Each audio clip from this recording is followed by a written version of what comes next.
Good morning students. Today we will study class 9th chapter number 14, that is natural resources.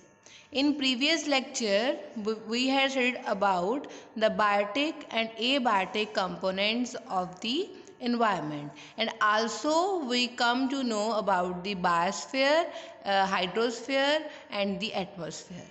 In today's lecture we will discuss about the air pollution.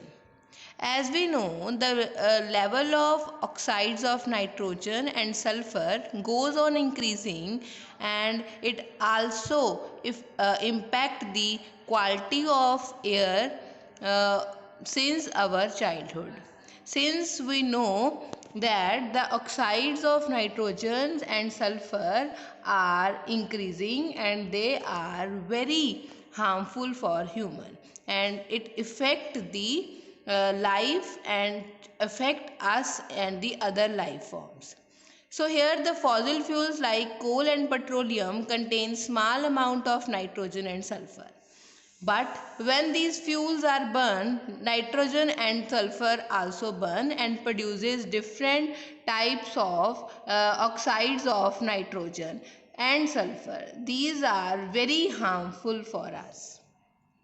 So when we inhale these gases, these dangerous gases, or also these gases dissolve in rain to produce acid rain. So these are the gases which are mainly due to the which affect the inhalation and also produce the acid rain. So the combustion of fossil fuels also increase the amount of suspended particles in air. So when these unburnt carbon particles, suspended particles, are mainly called hydrocarbons. So suspended particles which are present in air or which are harmful or the produced from the combustion of fossil fuels are called hydrocarbon. So presence of these pollutants cause many effects on us. So number one, that is visibility to be lowered. So here we can see the visibility to be lowered, especially in cold weather. So it's also known as smog. So smog is mainly called smoke plus fog. So fog is present in winter season and smoke is produced due to these vehicles. So studies have shown that regularly breathing air that contain any of these substance increases the allergies, cancer and the heart diseases. So these are the diseases that are increased by these pollutants.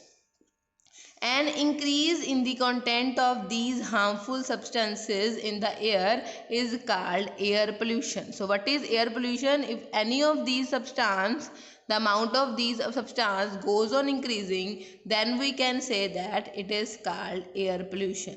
So here in the picture you can see the lichen.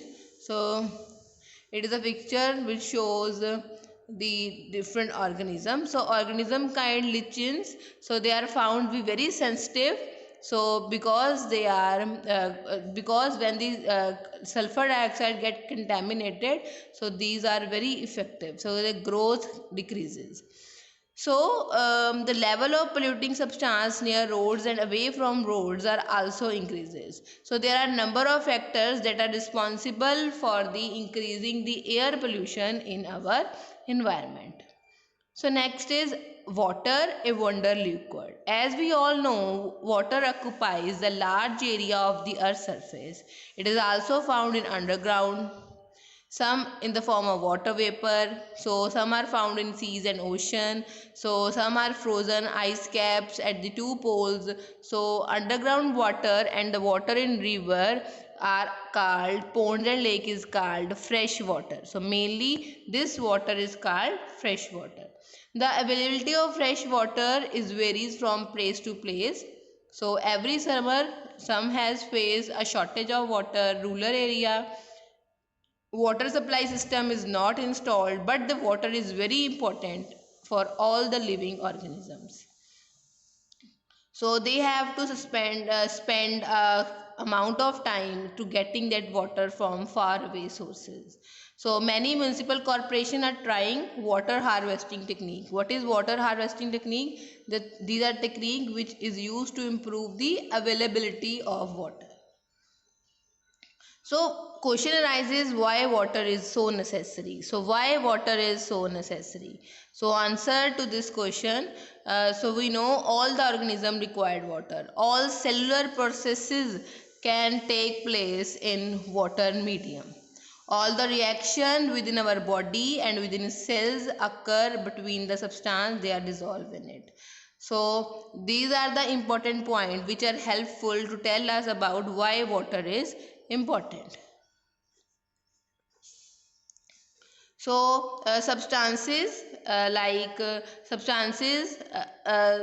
are also transport from one part of the body to other in the dissolved form. So hence the organism need that water. So terrestrial life also involves the fresh water for this, because of their body can't tolerate to get rid of their bodies cannot tolerate get rid of high amount of dissolved salt in saline water. So water sources need to be easily accessible for all the plants and animals survive on land. So in this way we can say that water is very important. So the next is so here is the two activities you can do it at home. So there is a relation between the amount of water available and the number of variety of plants and animals that can live in a given area. So when this relation come into play, this shows that how much water is needed in that particular area. So availability of water decide not only by number of individuals that are able to survive in particular area, but also decide the diversity of the life there. So it is not only given by the how much species are available. So other factors like temperature and the nature of the soil also matters. So it is not only mattered how much diversity is there. So as the air is undisturbed or harmful substances are present in air, the water also have pollutant. So water dissolves the fertilizers and pesticides that we use in the farm. So the percentage of these substances are washed in the water bodies. So the sewerage from our towns, cities are also dumped there. So mainly dissolves fertilizers and pesticides. Next, the sewerage from our towns and cities and from waste factories. Specific industries also water for cooling in various operations. So the hot water bodies. So in this way we can say that these are the points by which the water must be polluted. So the water in the river can be affected is water is released from dams. So water also released from dams also affected by them. So water inside the deep reservoir would be colder than the water surface which get heated by the sun. So in reservoirs water must be safe. So in from these effects the life form found in these water bodies in various ways. So growth of some life forms and harm some other life forms. So some grow and some harm. So this affect the balance various organisms which had been established in that system. So we use the term water pollution. So mainly the what include the water pollution. The addition of undesirable substance to water bodies. These substances could be fertilizers, pesticides, poisonous substance, the mercury salts which are used in paper industry. So mainly the fertilizers, poisonous substances or mercury salts are used in industry. They cause diseasing causing organism like the bacteria which cause cholera. The removal of desirable substance from water body. The dissolved oxygen is used by animals and plants that live in water. So any change that reduce the dissolved oxygen affect the aquatic life. So change in temperature is also the other point. Aquatic organisms are used to certain range of temperature So egg, larva and various animals are particularly susceptible to temperature change. So everyone need water there. So here next is mineral riches in the soil. So soil is very important resource. So mainly it decides the diversity. So it is why it is important resource, because it divides the diversity of life in an area. So how is soil formed? Mainly the outermost layer of earth is called crust, and the mineral found in this layer supply the variety of nutrient. But these minerals will not be available to organism if the minerals are bound up in huge rocks. As we know, from the thousands and millions of years, rock near the surface of earth are broken by some of the various physical and chemical and biological processes. So for the end product is the soil. So mainly what are the factors or processes that make the soil? So mainly here the factors that make the soil are the sun. Sun heat up the rocks during day so that they expand. At night rocks cool down and contract. Since all parts of the rock do not expand and contract, so this results in formation of cracks. So ultimately huge rocks break up into smaller pieces. So next is water. So water help in two ways. So one, water could get into cracks in the rocks formed due to uneven heating of sun, and the water later freeze and widen the cracks. Secondly, water wears away even hard rocks over the long period of time. When the fast flowing water strikes on the rock, and it take away the rock with that. Next is wind. In a process similar to the water, rub against rocks and wear them. So strong wind also erode rocks down. So here next is living organism. So like lichens grow on the surface of rock. So while growing, they cause rock surface to powder down and the thin layer forms. So these are also the organisms which are helpful in to crack the rocks and grow bigger, and the crack forced bigger. So soil is a mixture. So it contains these small particles of rock. So it contains bit of decayed additing which is called humus. So humus is the decayed living organism. So the type of soil is also decide the average size of the particle. So the amount of humus, the quality of soil is also decided by the amount of humus. Humus is a major factor deciding the soil structure. So because it causes soil to become porous and allow water and air to penetrate deep into the underground. So the nutrients content of soil is depend upon the amount of humus present in it and the depth of the soil. So some of the factors that decided which plant will thrive on that soil. So the topmost layer of the soil contain the humus, and the living organism in addition to the soil particle is called topsoil.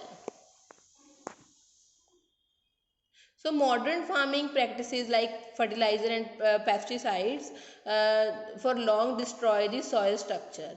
So also kill the earthworms. So mainly the earthworms are the friends of farmers. So because they make the soil more humus. So fertile soil can be quickly turned to barren. So as the removal of the useful component from the soil and the addition of the other substance which affect the fertility and the kill the diversity is the soil pollution. The soil was today see one place has been creating over a very long period of time. So it can take long time to prepare the soil. So fine particle of the soil may be carried away by flowing water. So soil get washed away and we have a loss of valuable resources because very little will grow on the rock. So we can say that here effect of flowing water on the topsoil you can see here. So here the showing the effect of flowing water.